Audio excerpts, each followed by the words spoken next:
Imagine getting a phone call. Your son, missing for 3 years, has been found alive in Spain. You fly out to get him. You look him in the eyes. The accent is wrong. The hair is wrong. The eye color is wrong. And you say, yes, that's him. Why? We don't have that answer. But we know who that man really was. What you are about to hear is one of the most bizarre and unsettling stories of the last 30 years. A 23-year-old French man convinced an entire American family that he was their missing son, a blue-eyed, blonde kid from Texas. He lived with them for almost 5 months. He went to school. He had dinner with them. He slept under their roof, and no one in the family stopped him until someone started asking the right questions. By the end of this video, you will know who Frédéric Bourdin really was and how he pulled off this con. And once you understand how he did it, you will wonder how no one stopped him sooner. San Antonio, Texas, June 1994. A city of 1 million people, residential neighborhoods stretching to the horizon, straight roads, low houses, fenced yards, the kind of city where nothing ever seems to happen. Nicholas Barclay was 13 years old. He lived with his mother, Beverly Dollarhide, a single mother working the night shift at a store, addicted to heroin. He had an older sister, Carrie, and an older brother, Jason. Neither of them had lived at home in years.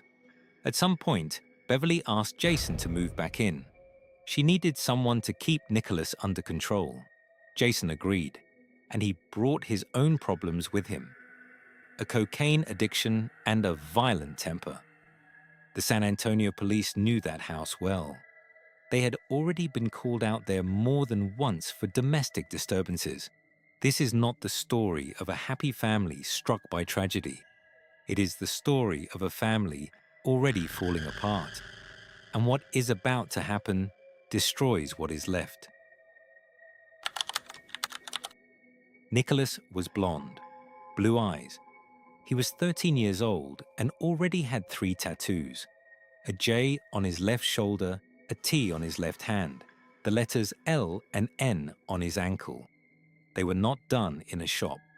Another kid his age carved them into his skin with an unsterilized sewing needle. He loved basketball. He played almost every day at the neighborhood court, a few blocks from home. At school, he was irregular. He missed more days than he attended. He already had a juvenile criminal record. He broke into a convenience store, stole a pair of shoes, threatened a teacher. He was not the kind of kid people warmed to easily, and he did not seem to care. He often fought with his mother. He had hit her.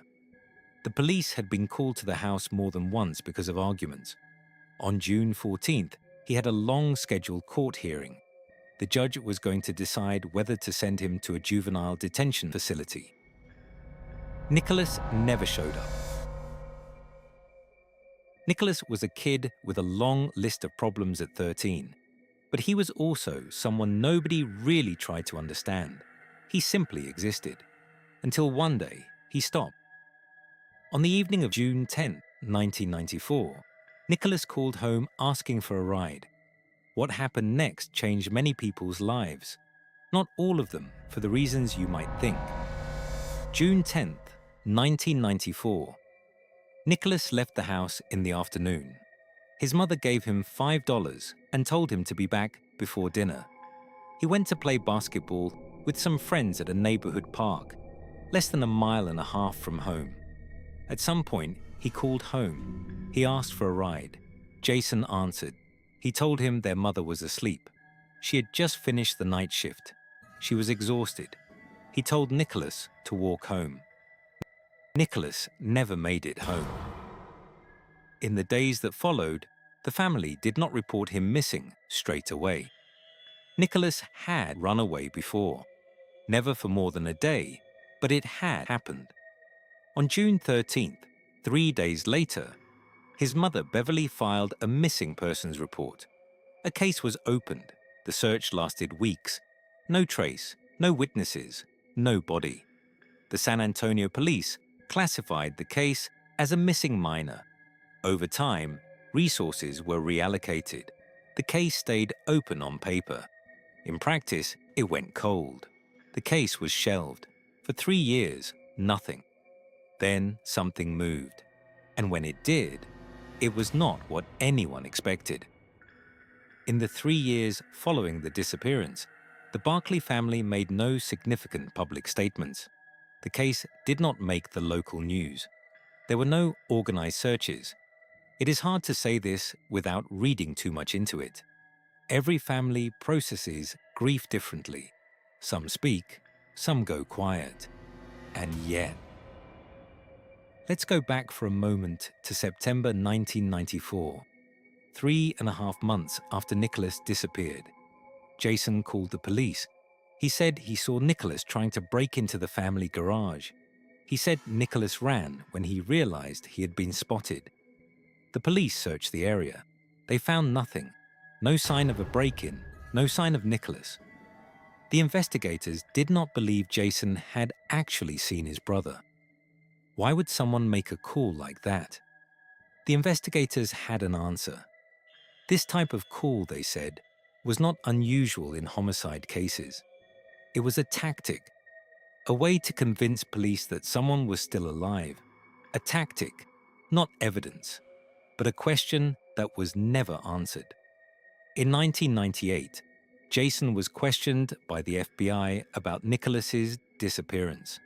Shortly after, he died of a cocaine overdose. He took everything he knew with him. 3 years of silence. Then a call comes in from Spain. And what happens next raises a question this story still cannot answer. Did the family genuinely believe it was Nicholas? Or did they already know it wasn't? October 1997, 3 years and 4 months after Nicholas Barclay disappeared. A man at a youth shelter in Linares, Spain, called the National Center for Missing and Exploited Children in the United States. He said they had a boy. He said it might be Nicholas Barclay. US authorities contacted Beverly. They told her son had been found. Carrie, Nicholas's sister, flew to Spain to identify him. She saw him. She heard his accent. It was not Texan. It was not even American. It was rationally impossible that this was Nicholas. And yet, she said it was him. She brought him home. How was that possible? Almost the entire family was waiting at the airport. He got off the plane with his hat pulled low over his dark eyes, sunglasses on, and gloves on his hands. Beverly looked at him. She stopped. Then she hugged him. Jason was not there. He showed up a month and a half later, placed a gold cross necklace around his neck, said good luck, and never came back. That man moved in with them. He stayed for almost 5 months. He went to school. He had dinner with them. He slept under their roof. And only after almost 5 months together did they find out he was not who he said he was. Or maybe they already knew. 5 months where everything seemed normal, and nothing was. October 1997. That man moved in with Carrie, her husband Brian, and their children. He slept on the floor of Carrie's son's bedroom. The space was cramped. It was supposed to be temporary, everyone said. The family noticed the inconsistencies straight away. The accent never went away. Not for a day, not a week, not a month. The eyes were the wrong color. He could not remember things he should have remembered. Names, places, childhood memories. He had an explanation for everything. He said he had been kidnapped by American military personnel and taken to Europe, where he was forced into a criminal network that exploited children. His captors had given him chemical eye drops that changed the color of his eyes. They had forced him to speak only French for years. They punished him if he used English. They explained it all away with trauma. 3 years of abuse leave their mark. It was normal that he had changed. He enrolled in high school. He went to school every day. He made friends. He even developed a crush on a girl. Classmates and neighbors had doubts. That boy seemed far older than 16. He answered questions strangely. The accent was unmistakably foreign, but nobody stopped anything. Jason never came back after that first visit. The only words he ever said to him were "good luck." Toward the end of 1997, that man became increasingly unstable. He stole Carey's car. He drove it to Oklahoma. The police pulled him over for speeding. The Barclay family paid his bail and brought him home.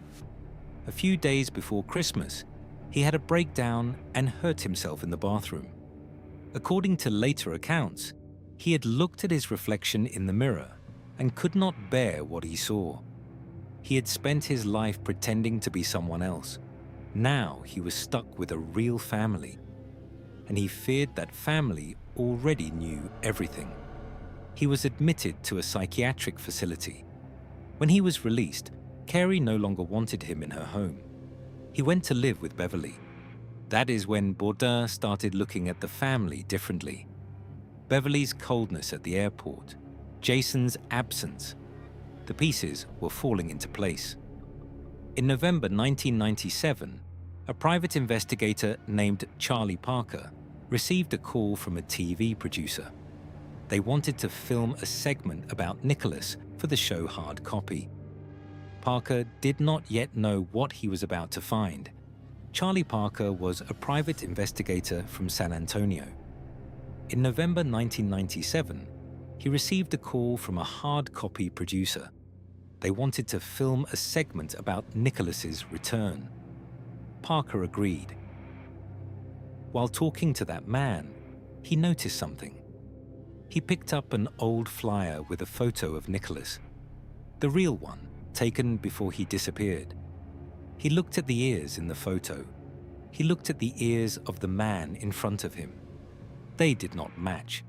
The shape of the outer ear is a distinctive feature. It does not change with trauma. It does not change with any experiment. Parker knew this. Scotland Yard had already been using this method for years. Parker contacted the FBI. Agent Nancy Fisher opened her own investigation. Parker went to Beverly with all the evidence. He asked her to take a DNA test. Beverly refused. She said it was unnecessary. She said she already knew who her son was. When the FBI told her the same thing, Beverly raged at the agents. "How dare you say he is not my son?" In February 1998, a court issued an order for fingerprints and DNA. It was no longer a request. Beverly kept refusing. The court ordered the test anyway. March 5, 1998, Beverly called Charlie Parker. She told him the man living in her home was not her son. Parker and that man had already been meeting for months, once a week, always at the same place, always over breakfast. Parker pressed him for information. The man resisted. The next day, Parker met him again. His wife was waiting down the road. Law enforcement was standing by. This time, it was different. The man confessed. He said his real name, Frédéric Bourdin, wanted by Interpol. He was arrested within 2 hours. He had lived with the Barclay family for almost 5 months. But now comes the question nobody can answer. Who was that man really? And why did he do all of this? Frédéric Pierre Bourdin was born on June 13, 1974, in Nanterre, a suburb of Paris. His mother's name was Ghislaine. She was 18 years old. She worked at a margarine factory. His father's name was Kassi. He was an Algerian co-worker, already married to another woman. Ghislaine found out when she discovered she was pregnant. She never told him. On official documents, next to the father's name, there was an X. Frédéric lived with his mother for the first 2.5 years of his life. Then, child services stepped in. Ghislaine drank. went out at night, left the child alone. His maternal grandparents applied for custody. They got it. At 5 years old, Frédéric moved with his grandparents to Mouchon, a small village southeast of Nantes. Second-hand clothes from Catholic charities, Algerian roots in a conservative town, no friends. Before he even started school, Frédéric Bourdin was already someone who did not belong anywhere. Years later, his mother wrote to him, "You are my son, and they stole you from me at the age of 2. Her visits were rare. When she came, Frédéric wished she had not. At school, Frédéric was not popular, but his teachers noticed something, an imagination far beyond his years. He drew comic strips with elaborate characters and storylines. One teacher, Yvon Bourguet, described him as a bright child with an extraordinary ability to connect with people. He told his classmates his father was never around because he was a British spy, on secret missions. He could not talk about it. Nobody believed him. He kept telling it anyway. At 12, he was sent to a private facility for troubled minors. He stole, he lied. His behavior became increasingly unpredictable. At the facility, he often pretended to have amnesia. He would deliberately get lost in the street to be picked up by the authorities. He was not looking for money. He was not looking for food. He was looking for attention. At 16, he ran away from the facility. He hitchhiked to Paris. And there, for the first time, he became someone else. He said years later, "I dreamed they would send me to England, where I imagined life was more beautiful." Paris, 1990. Frédéric Bourdin was 16 years old. He walked up to a police officer and told him he was a British teenager. His name was Jimmy Saal. He was lost. He had nowhere to go. The problem was, he spoke almost no English, not even a few words. The story fell apart in minutes, but Frédéric did not forget the lesson. A boy alone, frightened, with no family. He got attention, care, a place to stay. All it took was the right story. Over the next 7 years, he took on dozens of false identities across at least 16 European countries: France, Spain, Germany, Belgium, England, Italy, and others. Every time the same story: a lost boy, abandoned, in need of help. Orphanages, foster homes, children's hospitals, schools. He got in, was accepted, was found out, ran away. Then started again. In 1995, he even appeared on a French television program called Everything is Possible. He told his story. The producers were so moved they offered him a job. He ran away anyway. At some point, he faked his own death. He called the mayor of Mouchon, pretending to be the German police, saying his body had been found in Munich. His family waited for a coffin that never arrived. On his right forearm, he had a tattoo. It read, "Chameleon from Nantes." A French prosecutor who followed his career said, "In 22 years on the job, I have never seen a case like this. Usually people con for money. His profit seems to have been purely emotional." October 1997. Frédéric Bourdin was 23 years old. He was in Linares, Spain, staying at a youth shelter under a false identity. But this time he was cornered. A juvenile judge had given him 24 hours to prove he was a minor, or his fingerprints would be taken. His fingerprints were already in Interpol's databases. If they identified him, he was going to prison. During the night, alone in an office at the shelter, he managed to access information about missing children in the United States. Then he called the National Center for Missing and Exploited Children. He pretended to be the shelter's director. He gave a vague description of a frightened boy and asked if anyone matched. The operator on the other end gave him a name: Nicholas Barclay, San Antonio, Texas, missing since 1994. They sent him a fax with the photo. It was black and white, grainy. Nicholas had been 13 when he disappeared. In 1997, he would have been 16. His appearance would have changed. Bourdin looked at that photo. Then he made his decision. If there is a change, there is doubt. If there is doubt, I have a chance. What happened next, we have already seen. But now that we know who this man was, the question changes. It is no longer just, how did he do it? It is, why did nobody stop him sooner? Bourdin knew he looked nothing like Nicholas Barclay. He knew it from the start. Nicholas was blonde, blue-eyed, 13 years old when he disappeared. Bourdin had dark hair, brown eyes, and was 23 years old. He was 7 years older than Nicholas should have been in 1997. But he had something Nicholas did not. 3 years of absence. 3 years in which nobody knew what had happened to him. 3 years in which any change could be explained. He started with the simplest thing. He dyed his hair blonde, then the tattoos. Nicholas had 3, a J on his left shoulder, a T on his left hand, the letters L and N on his ankle. Bourdin asked a girl at the shelter to do them for him. A needle and ink, the same method used to make Nicholas's tattoos. The eyes could not be changed, but he already had a story for that. The kidnapping, the criminal network, the chemical experiments on his eyes, the years of being forced to speak French. A story so absurd that nobody could verify it.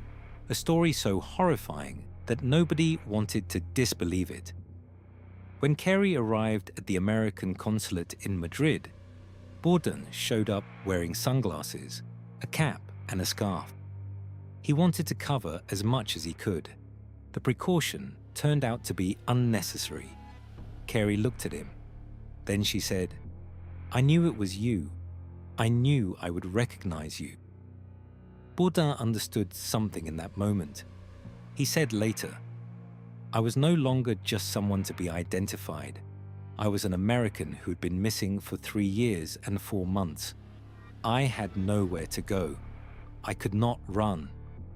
He did not build a believable story. He built a story that nobody wanted to tear apart. Bourdin had been convinced the con would end the moment Carey saw him. Instead, she ran to hug him. The Spanish authorities were still not satisfied, but Carey was ready to swear an oath. A juvenile judge stepped in. He wanted to question Bourdin separately from Carey. He showed him 5 photographs of members of the Barclay family. He asked him to identify them. Bourdin identified 4 correctly. He got the 5th one wrong. The judge was still not convinced, but Carey swore under oath that that man was her brother, that he was an American citizen. The American consulate issued a passport. Bourdin had an official document from the United States of America in the name of Nicholas Barclay.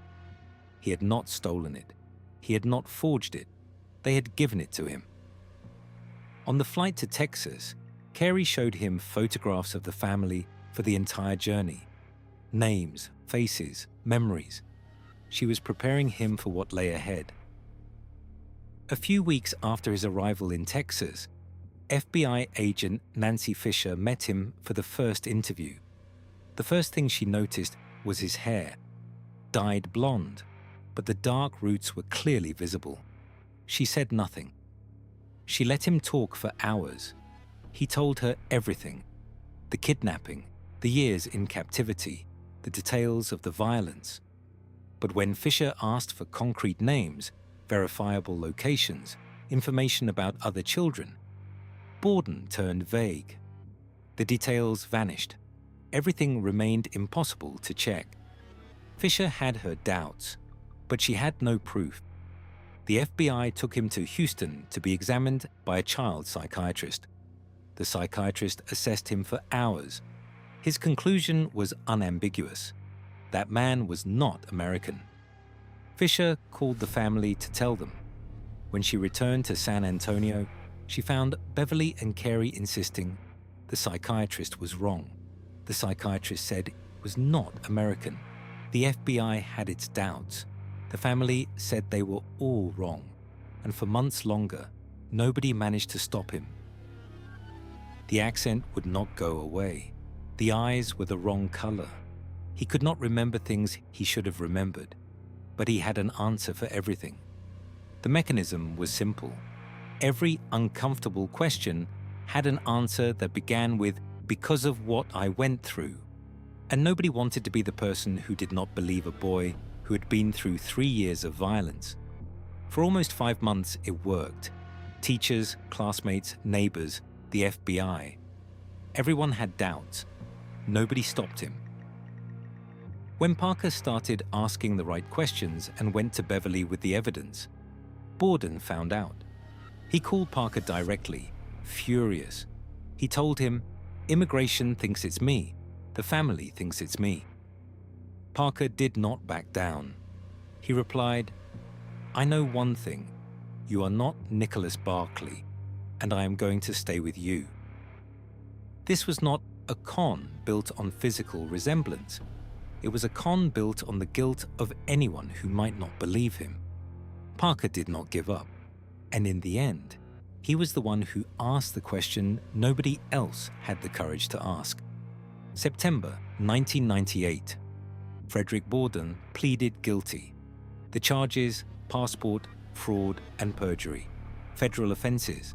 The judge sentenced him to 6 years, far more than the sentencing guidelines recommended, for the harm caused to the Barclay family. While awaiting sentencing inside prison, Bourdin kept changing his story about Nicholas Barclay. First, he said he had known Nicholas in Spain and that he was alive. Then he said he had proof he was dead. Then he denied ever meeting him and said he knew nothing about the case. None of these versions was ever verified. But there was one thing he said that never changed. He said the Barclay family had known from the start that he was not Nicholas. He said they had accepted him deliberately because Nicholas was dead. And accepting an imposter was a way to make the investigation go away. They killed him. Some of them did it. Some of them knew. Some of them chose not to look. The FBI did not dismiss this theory. They opened a homicide investigation into Nicholas's disappearance. Suspicion fell on Jason, the last person to speak to him, the one who did not show up at the airport, the one who called the police 3 months after the disappearance, claiming to have seen Nicholas breaking into the garage. A call investigators had always believed was false. Beverly was subjected to multiple polygraph tests about Nicholas's disappearance. She failed at least one. Jason was questioned by the FBI. Shortly after, he died of a cocaine overdose. He took everything he knew with him. The investigation stalled. There was not enough evidence. The case remained open. Bourdin was a professional liar. He knew it. The FBI knew it. Everyone knew it. And yet his theory about the family, the one nobody wanted to accept, was also the one some investigators could never quite rule out. In 2003, after 5 years served, Bourdin was deported back to France. He returned to Europe, and he started again. In 2003, he assumed the identity of Leo Bally, a 14-year-old French boy who had been missing since 1996. He was nearly 30 years old. DNA testing exposed him.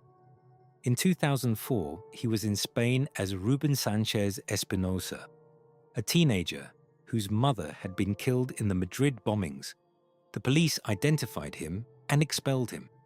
In 2005, he spent a month at a secondary school in Pau, pretending to be Francisco Hernandez Fernandez, a 15-year-old Spanish orphan. To look younger, he always wore a baseball cap. Underneath, he was going bald. He used depilatory creams to avoid having a beard. A school administrator recognized him from a television program. He was arrested. He was 30 years old. He was still pretending to be a teenager. It was his last documented impersonation. He had become too well known to continue. In 2007, he married Isabelle, a French woman who had tracked him down after seeing him on television. She came from a difficult family. She said she believed his story, that he had only been looking for love. They married in August. They would have 5 children.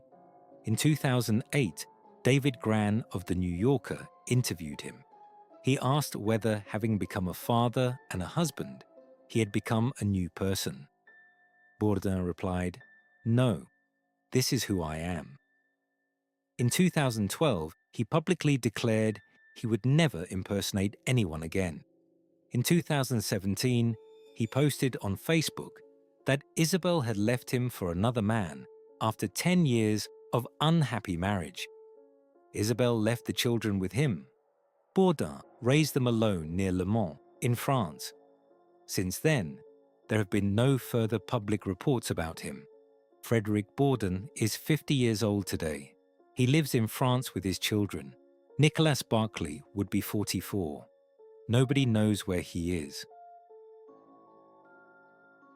Nicholas Barclay disappeared on June 10, 1994. He was 13 years old. He left home with $5 in his pocket to play basketball. He never came back. 30 years later, he has not been found. There is no body. There is no confession. There is no answer. The National Center for Missing and Exploited Children still lists him as a missing person. Beverly, his mother, said after the Bourdin affair, "This is so typical of Nicholas. Look at the hell he has put me through." She was saying it about her missing son or about the imposter who had lived in her home. It is not clear. Nicholas Barclay was 13 years old, and to this day, nobody knows where he went.